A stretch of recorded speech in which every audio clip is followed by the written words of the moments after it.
nikiwashukuru sana vijana wa hamasa. Of course kumekuwa na maneno mengi, na ukisikiza mijadala ni mawazo ambayo kwa kweli Watanzania wana haki ya kuwaza. Unajua kuwaza sio kukosa, na kuwaza tunatofautiana. Unaweza kuwaza kwa sauti na ukawaza kimya kimya.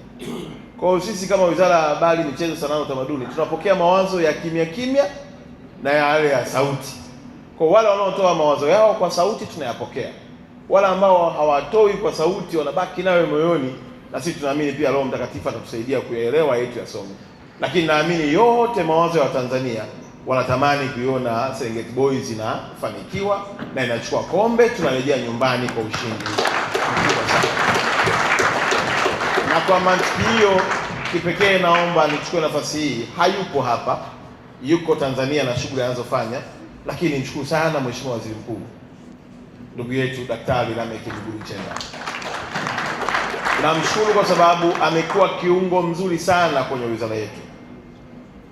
Watu wengi huwa hawaelewi, ukiwa mkuu wa mkoa immediate bosi wako ni waziri wa TAMISEMI. Sasa mimi nilipokuwa mkuu wa mkoa, bosi wangu alikuwa Waziri Mchengerwa. Walipotuona tunaelewana sana, wakahisi tunaelewana kwa sababu ya ajenda zao. Unajua watu wana ajenda vichwani, lakini wanataka zile ajenda zao wazipandikize kwenye vichwa vyetu. Sasa hivi tena wakiona tunaelewana sana na Waziri Mwigulu, bado pia wana ajenda zao wanataka kuzipandikiza kichwani mwetu. Sasa mimi nisipofanya vizuri kazi na waziri mkuu, nitafanya kazi na nani? Huyo ndio immediate bosi wangu. Kwa hiyo kama nina jambo lazima nimweleze yeye, na yeye ndio anaweza kalifikisha jambo kwa mamlaka likapata baraka. Sasa sisi wengine tumefundishwa utiifu wa mamlaka zile ambazo unafanya nazo nini? Kazi.